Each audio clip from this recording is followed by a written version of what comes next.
46 a 49. Vamos ler a palavra do Senhor? Lucas 6, 46 a 49. Faremos então uma parte introdutória a respeito de parábolas e depois vamos então para a parábola propriamente dita. Leitura alternada, eu convido até as crianças a estar ligadas na leitura conosco aqui, para a gente acompanhar bem a leitura da palavra do Senhor. Mesmo assentados, podem ler, eu lerei os versículos pares e os irmãos os ímpares. Os dois fundamentos. Por que me chamais Senhor, Senhor, e não fazeis o que vos mando?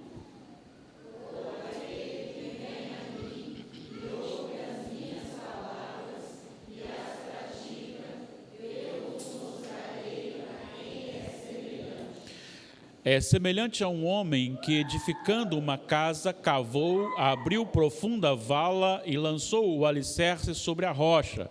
E vindo a enchente, arrojou-se o rio contra aquela casa e não a pôde abalar por ter sido bem construída.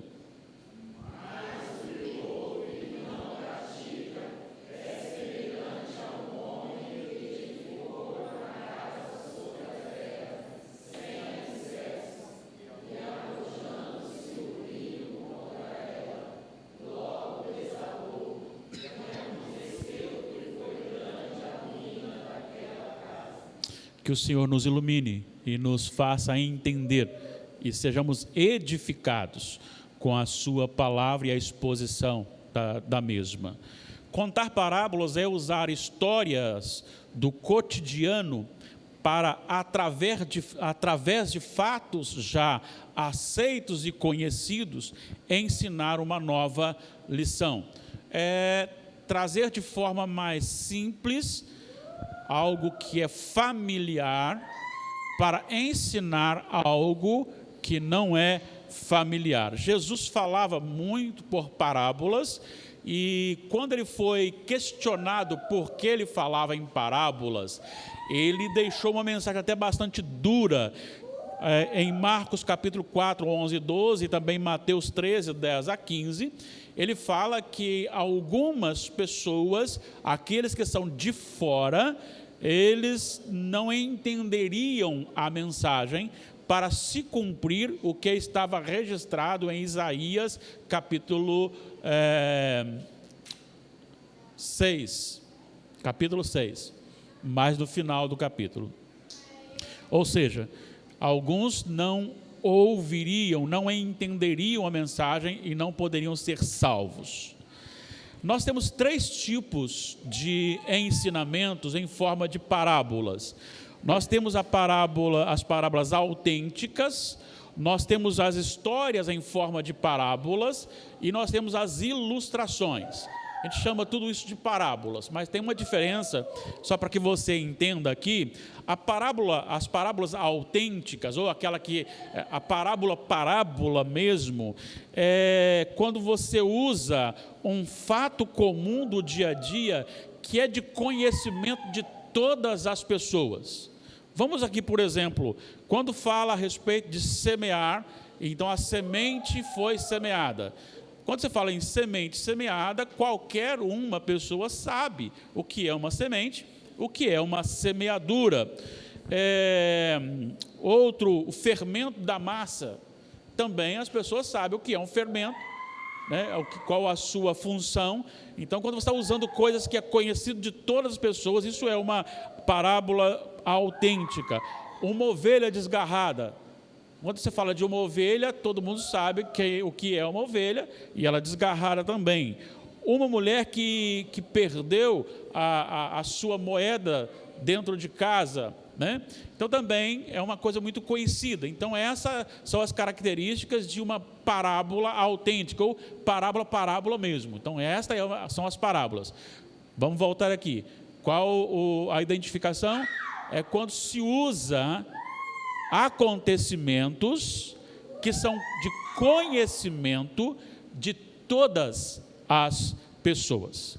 Nós temos a segunda classificação, que é histórias em forma de parábolas, e esta é contada normalmente com um acontecimento particular que tem lugar no passado.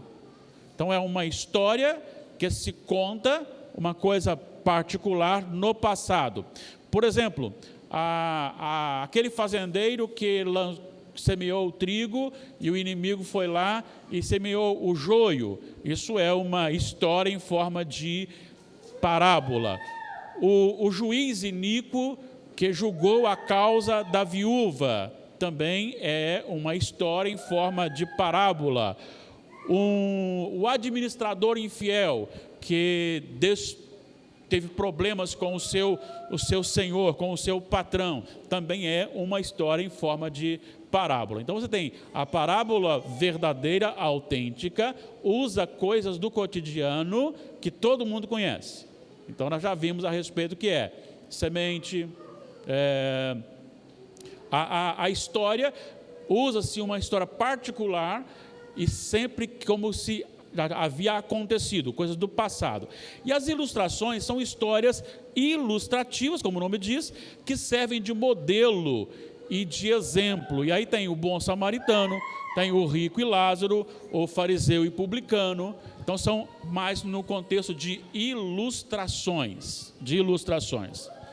As parábolas revelam Jesus como um pleno conhecedor das coisas do seu tempo. Ele não era aquele bitolado que ficava no seu canto só conversando teologia, mas ele via e movimentava dentro da história, dentro dos acontecimentos. Já ouvi pessoas dizendo o seguinte: encontro de pastor deveria ser para discutir teologia. Não, se for um encontro para discutir teologia, você vai discutir teologia. Mas se for um encontro para orar, você vai orar. Se for um encontro para você bater papo, você vai bater papo. Depende da característica do encontro, né? Não é que toda vez que você vai lá, você tem que só conversar sobre teologia. Então você tem que conhecer outras coisas também. Jesus conhecia bem a questão da terra, como cultivar uma terra. Ele conhecia como limpar plantações. Ele conhecia as vinhas, tempo de colheita, o valor de um trabalhador, a diária. Ele conhecia a rotina de um fazendeiro, de um pescador. Ele sabia sobre chefes de Estado, finanças e até mesmo do judiciário. Ele entendia de todas essas coisas. Então ele estava sempre envolvido na vida diária. A vida de Jesus não era só uma questão de se esconder da história e não conversar sobre outros assuntos. Por isso, então, ele conta as parábolas. E esta parábola que nós estamos, então, iniciando, tem o título aí, os 2 fundamentos, mas eu coloquei um título diferente para a nossa meditação, que é um chamado à obediência. E esta parábola, então, é um confrontamento para aqueles que fazem confissão sem obediência. Confessam o senhorio de Jesus, mas na prática não lhe obedecem, ou obedecem os seus mandamentos. Então, o centro, o problema aqui detectado é a desobediência. E quando nós olhamos, então, para a parábola, para ensinar isto, nós vemos algumas coisas importantes. Primeiro, como que as casas eram feitas lá naquela região e naquele tempo. Normalmente feitas, construídas com barros endurecidos. E não era só nas laterais. O telhado também continha barros. Então você tem uma construção diferenciada. Se você se lembrar de Mateus 6, versículo 19, sobre Jesus falando sobre a riqueza, ele fala: onde os ladrões escavam e roubam, né? Também em Marcos 2, 3 e 4, você tem quando aqueles que levaram o paraplégico até Jesus não puderam entrar, subiram e destelharam, e a ideia é de cortar no barro e descer até a presença de Jesus. Essas construções normalmente eram feitas afastadas de leitos, mesmo que estivessem secos, porque esses leitos, embora às vezes passassem até anos secos, mas de uma hora para outra podia encher, e vinha então com isso a inundar, e essas casas feitas de barro caíam, eram destruídas. Existem registros de casas beduínas que, mesmo sendo um pouquinho afastada, o leito encheu de tal maneira que foi lá e derrubou as casas dos beduínos. E aí então agora ele conta esta parábola e ele faz uma pergunta inicial. Ele acabou de falar a respeito do sermão da montanha, lá Mateus registra isso, e aqui em Lucas ele faz um resumo disso, e o questionamento dele é justamente esse: por que me chamais Senhor, Senhor, e não fazeis o que vos mando? Talvez essa seja uma parábola muito necessária para os nossos dias. Talvez seja uma das mais necessárias para os nossos dias, muito atual. Esta parábola é profundamente atual para os nossos dias, porque nós temos muitas pessoas confessando Jesus como Senhor e Salvador, mas na prática não vivem em obediência aos seus mandamentos. E a questão aqui é justamente esta: há uma confissão sem obediência, e Jesus vai mostrar o resultado dessas decisões, tanto aquele que confessa e obedece, como aquele que confessa e não obedece. Então ele cita primeiro aquele que é colocado na rocha, mas olha só, é muito comum nas parábolas. O versículo 47, que é a parábola propriamente dita, ele começa então a fundamentar, a parábola vem no 48, mas no 47 ele diz assim, vamos ler junto para a gente dar uma acordada? Vamos lá? Todo aquele que vem a mim e ouve as minhas palavras e as pratica, eu vos mostrarei a quem é semelhante. Esta palavra semelhante, se você olhar, é muito comum você ouvir do Senhor Jesus a seguinte expressão: o reino de Deus é comparado, é semelhante. Então o ensinamento aqui é sobre o reino de Deus aqui na terra, na construção da vida de uma pessoa. Então o que Jesus está reclamando aqui? Qual que é a primeira falha? Todos aqueles que vêm a mim e ouvem as minhas palavras e as pratica. Então ele quer 3 coisas que são necessárias e uma dependente da outra. Então a primeira é: vem a mim.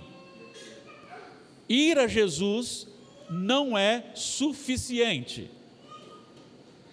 Ir a Jesus e ouvir as suas palavras é uma coisa, já é um avanço, mas ainda não é suficiente. Ir a Jesus, ouvir as suas palavras e praticá-las, esse é o desfecho. Agora, qual a razão e qual o problema, e se pode você ser salvo sem obedecer? Pode? De jeito nenhum. Mas a sua obediência leva à salvação? Também não. Ó, interessante, né? Eu tenho que obedecer e ser salvo, mas a minha obediência em si não me salva. O que eu quero dizer com isso? Eu quero dizer que aquele que é salvo, o quê? Obedece.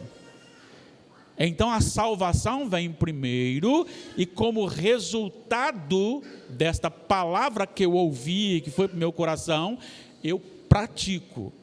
Agora, eu posso ter uma obediência cega em bons costumes, em bons modos, e não ter o Senhor Jesus na minha vida como meu Senhor. Então, só para identificar isso aqui. Então, é preciso que você vá a Jesus, É preciso que você ouça a palavra do Senhor Jesus e automaticamente você vai praticar a palavra do Senhor Jesus. Então ele afirma aqui que quem vai, ouve e pratica é semelhante a um homem que, edificando uma casa, cavou, abriu profunda vala e lançou o alicerce sobre a rocha. E vindo a enchente, arrojou-se o rio contra aquela casa e não a pôde abalar, por ter sido bem construída. Aqui é uma parábola em que você pega ensinamentos do dia a dia e que podem ser incompletos, porque é só uma ilustração dentro de uma parábola. É ela que está lançando luz para aquilo que está sendo ensinado. Então você tem a construção. Aí você pode dizer, de acordo com essa parábola, então quem dá a base para a minha salvação sou eu mesmo ao construir a minha casa, cavando, tem o exercício, tem a minha força, tem... Não significa que você busca a sua construção, salvação, sem que ela seja colocada em você, porque é uma ilustração. Agora, a construção desta casa quer dizer a sua vida vivida em Jesus. Construir a casa na rocha significa viver a sua vida, construir a sua vida, desenvolver a sua vida em Jesus. Jesus é essa rocha. E quando você pensa nessa afirmação de estar em Jesus, construindo a sua vida, isso então vai exigir uma aproximação do Mestre. De que forma? Em que a presença de Jesus é constante na vida. Olha o que ele diz: aquele que vem a mim. A segunda coisa que ele coloca aqui é aquele que ouve as minhas palavras. De que maneira eu ouço a palavra de Jesus ou de Deus? Tanto faz. Lendo a Bíblia Sagrada. Lendo a Bíblia Sagrada. Vamos lembrar de Hebreus 1. Em outro tempo, Deus falou de uma maneira, de outra forma, de muitas maneiras aos pais, pelos profetas. Nos últimos dias, nos falou pelo Filho. Jesus é a palavra de Deus. E esta palavra é viva. E por ser viva, ela é eficaz. E a sua eficácia é aquela que penetra no lugar que ninguém pode penetrar. Divide alma e espírito, juntas e medulas. E ela discerne pensamentos e propósitos do coração. Ela mexe na estrutura. E eu quero parar um pouquinho aqui, porque muitas vezes nós temos desvalorizado a palavra de Deus, a pregação da palavra de Deus, a exposição da palavra de Deus. E às vezes cremos mais nos nossos métodos do que na palavra. E quem converte não são os métodos e nem o pregador, mas o efeito transformador, ele vem pela palavra. Então, ouvir a palavra de Deus, isso é necessário. Vou a Jesus, ouço a sua palavra. E aí eu pergunto, quantas palavras você fala e também ouve durante o dia? Você não contou ainda, né? Mas são bastantes, com certeza. Até mesmo as mulheres que ficam mais sozinhas em casa, trabalhando naquele serviço excessivo de casa, ou ela ouve alguém pessoalmente, ou ela ouve através de uma pregação, ou a leitura da Bíblia, ou através de louvores, mas está sempre ouvindo. Então nós ouvimos e gostamos de ouvir pessoas. A minha pergunta é: quanto tempo do dia você passa ouvindo o Senhor Jesus na sua palavra? Quanto tempo você passa ouvindo a palavra de Jesus? Uma dica é: pastor, mas eu tenho que trabalhar e tal. Olha, você tem hoje no YouTube a Bíblia toda lida em áudio. Você pode colocar lá, vai trabalhando e ouvindo a palavra de Deus para o seu coração. Separa o momento para leitura, para que você conheça as Escrituras Sagradas, inclusive aqueles livros que são menos citados. É difícil às vezes achar um Naum, Obadias. Às vezes se torna difícil porque nós temos pouca familiaridade com a palavra de Deus. Eu conheço um homem que hoje, se Deus lhe conceder vida até dia 22 de maio, ele completa 88 anos, que quando ele estava com 80, nós estávamos na casa dele, e eu disse: o senhor não consegue falar ainda os 66 livros da Bíblia? Ele disse: você quer de Gênesis para Apocalipse ou Apocalipse para Gênesis? E falou de Apocalipse para Gênesis com umas pequenas garradas e voltava e consertava. Conhecer as Escrituras Sagradas. A gente precisa conhecer os nomes dos livros. Conheço pessoas que se dizem cheias do Espírito e que não conhecem os livros da Bíblia. Pronunciam o nome totalmente equivocado. Totalmente equivocado. Não tem familiaridade com as Escrituras Sagradas. E aí você fala: não, Deus fala comigo. Bom, então você está contrário à palavra de Deus. Se você não conhece nem a Bíblia, então Deus não vai falar com você. Quer um exemplo disso? Quando Saul foi, primeiro ele pediu que lançasse sorte para Deus falar com ele. Deus falou? Não. Depois ele foi nos profetas. Os profetas falaram? Não. Aí ele foi para médium. Aí surgiu lá uma imagem de Samuel que falou para ele. Foi Deus que falou? Não. Por que não? Se Deus não falou nos meios normais que ele usava, como é que ele vai falar no meio que ele condenou? Simples assim. Ele condenou os médiuns, os necromantes.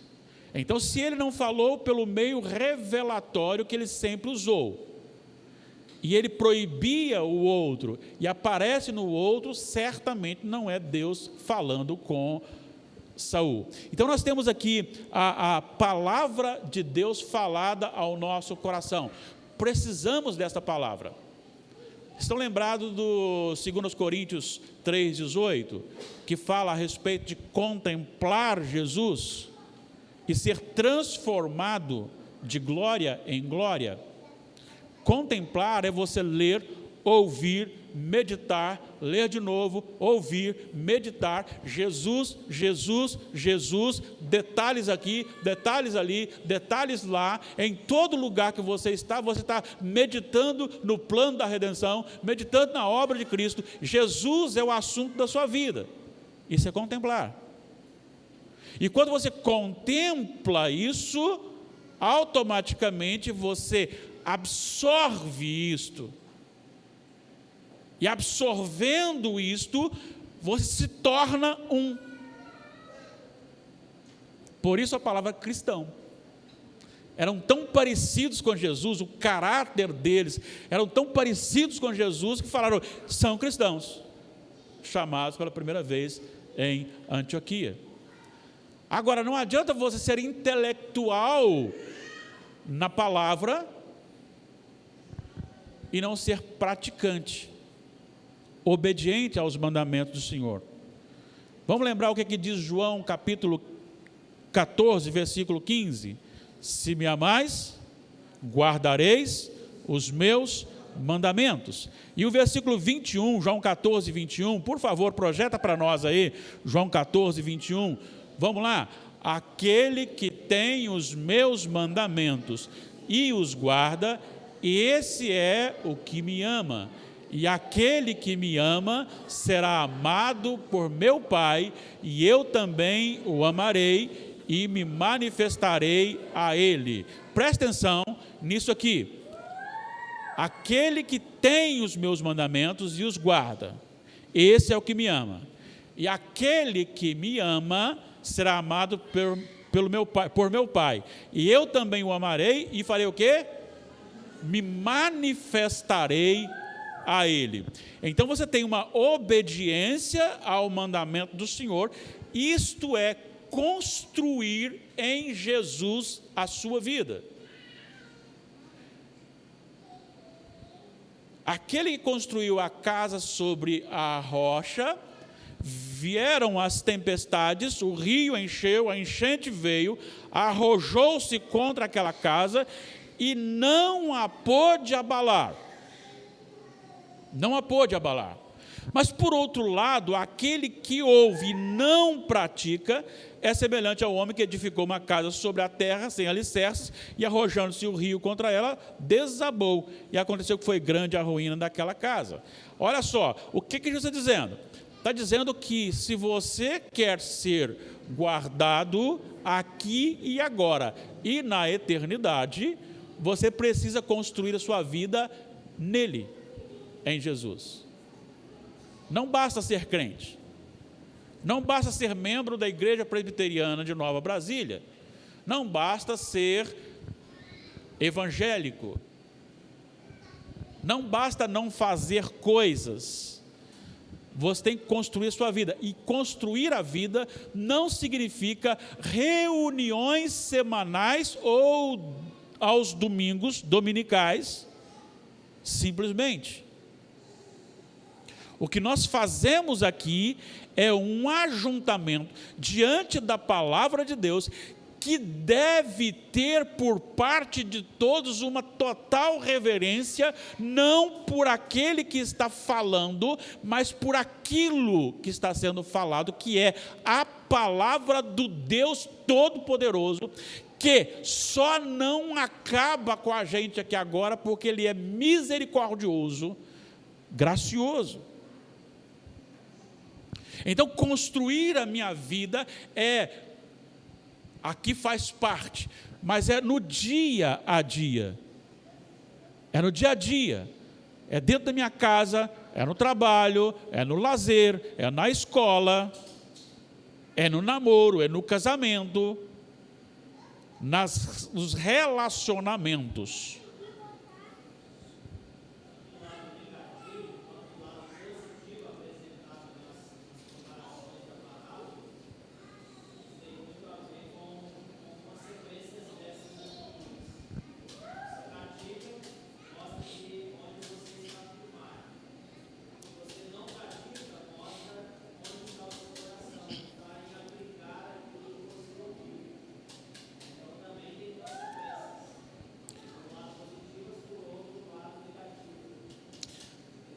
E essas consequências são consequências para aqui e agora. As adversidades enfrentadas aqui e agora. Você que está em Jesus, você também sente, você também fica doente, você também chora, você também tem dificuldades e às vezes até dúvidas. Mas você está seguro na rocha que é Jesus.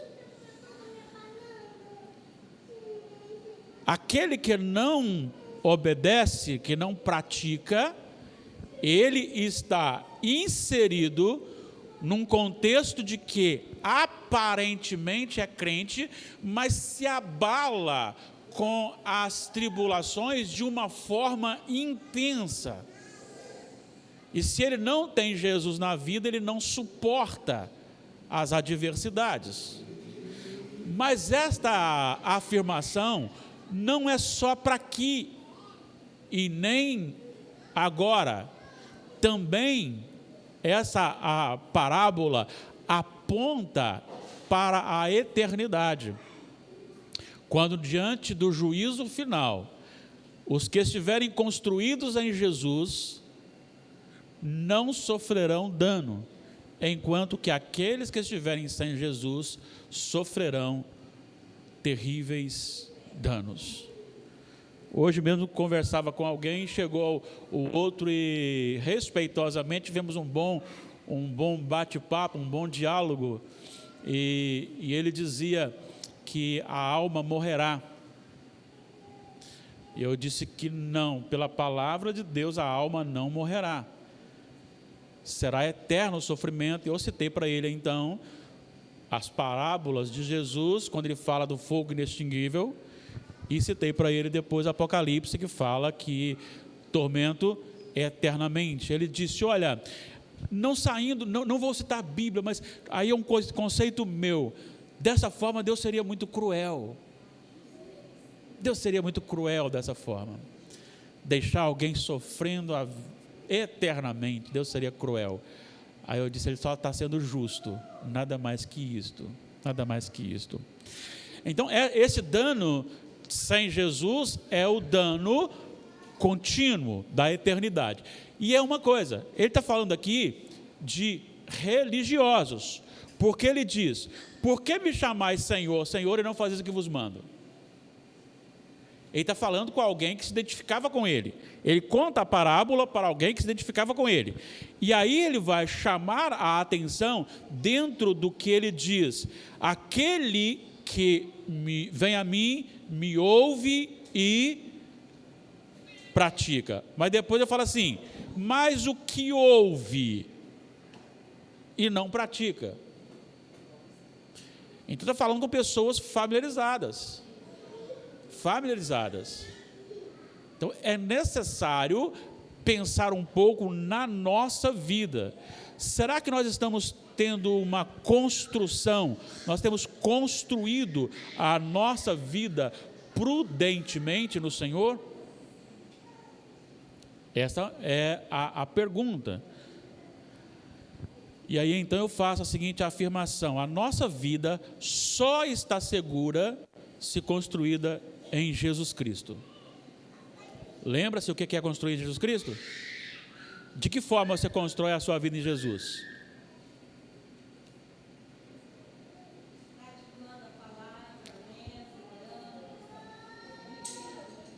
Quem vai estar com você todos os dias? Jesus. Para onde você for, Jesus está junto. O que você for fazer, Jesus está junto.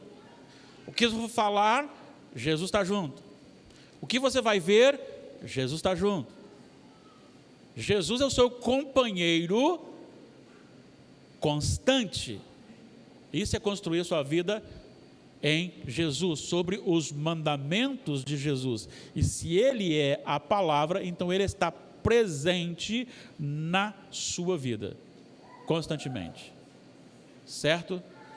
Ao contrário, aquele que não se firma em Jesus não tem suporte nas adversidades. A segurança eterna começa aqui e agora. Há muito tempo não acontecia comigo, e a noite que passou, eu sonhei que Jesus estava voltando. Os detalhes eu vou poupar a vocês, mas eu sonhei que Jesus estava voltando. E depois, já quando eu acordei, na parte da manhã, quando eu estava na minha devocional, eu estava até meditando sobre isso.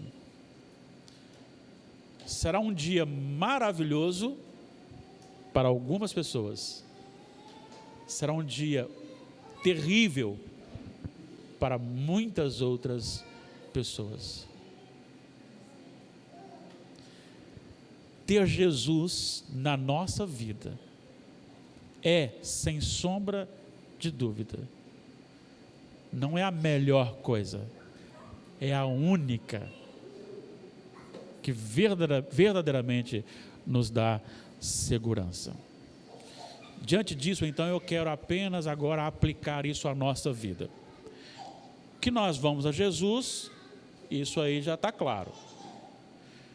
Que nós ouvimos a palavra de Deus, nós já ouvimos, pelo menos aqui na igreja.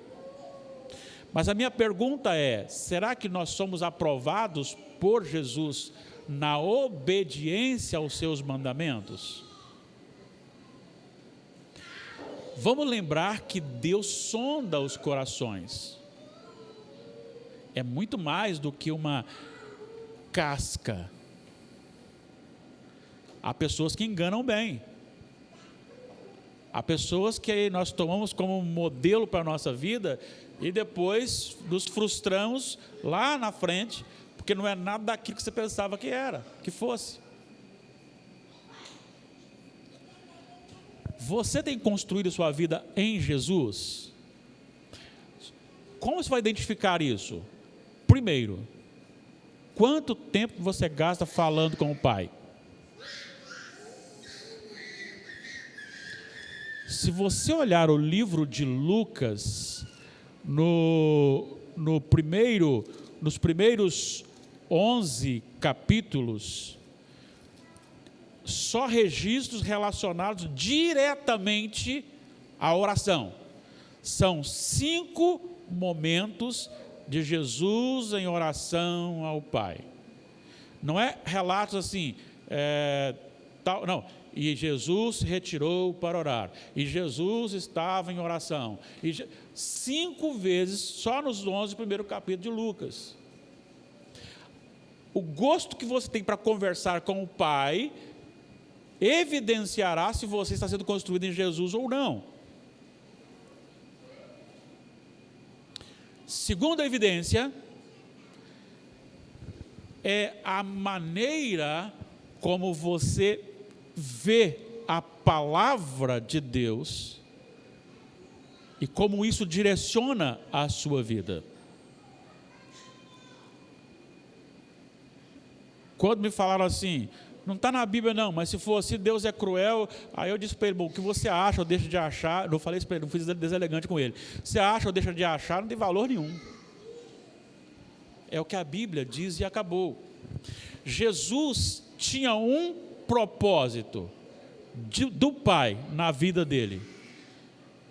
Qual era o propósito? Fazer a vontade dele e mais o quê? Consumar a sua obra. João 4:34. Tanto é que a proposta de Satanás para Jesus no deserto, no final foi: me adore e eu te darei toda esta glória. O que tinha reservado para Jesus? Qual que era o destino de Jesus? A cruz. A ira do Pai. A proposta é: você recebe toda a glória desse reino se você me adorar. Agora, se você for fiel ao Pai, você receberá a cruz. O que o Senhor Jesus respondeu? Está em Mateus 4. Ao Senhor teu Deus adorarás e só a Ele darás culto.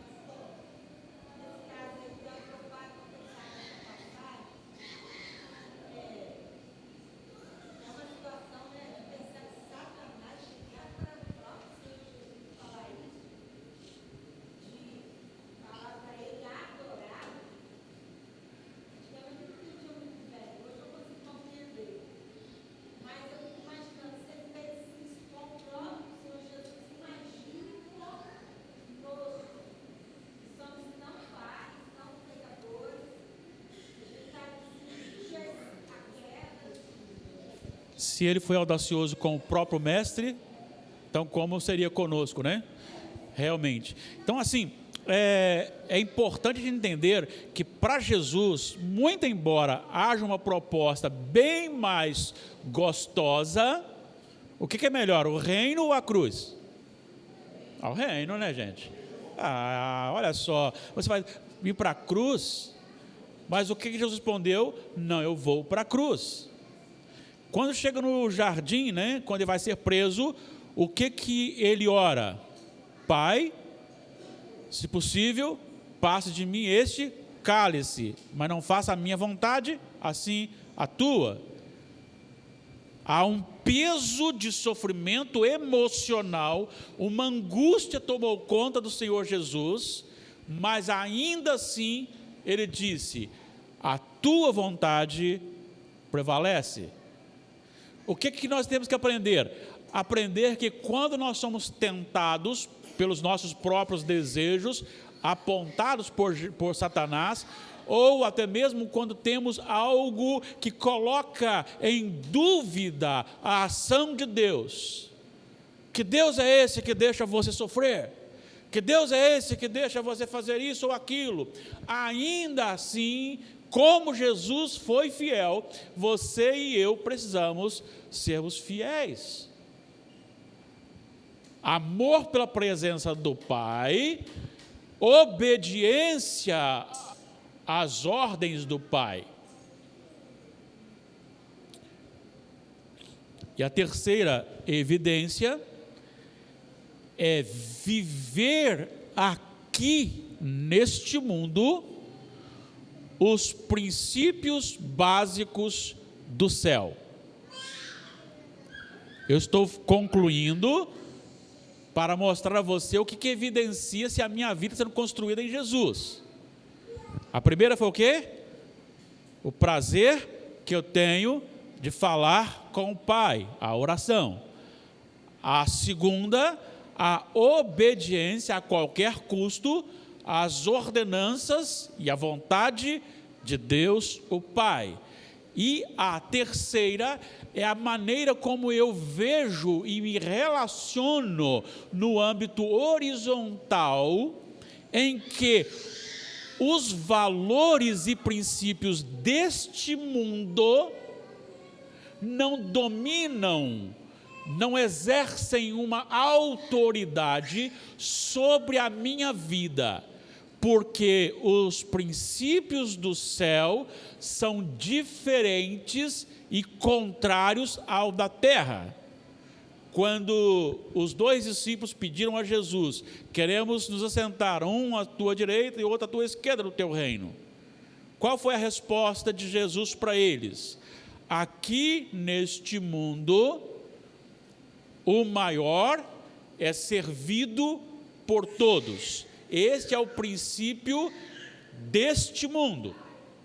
Mas no reino do meu Pai, o maior serve a todos. E aí agora eu começo a pensar: será que eu tenho orado suficientemente para me parecer realmente construir minha vida em Jesus? Tenho obedecido os mandamentos de Deus? E a maneira que eu tenho me relacionado, o que eu faço? É buscando a aprovação deste mundo ou a aprovação do reino celeste? Essas três características nos ajudará a evidenciar, a definir se nós estamos construindo a nossa vida em Jesus ou não. E se estivermos construindo a nossa vida em Jesus, seremos então, por Ele, assistidos nos mais difíceis momentos da vida e aprovados na eternidade. Se não passamos de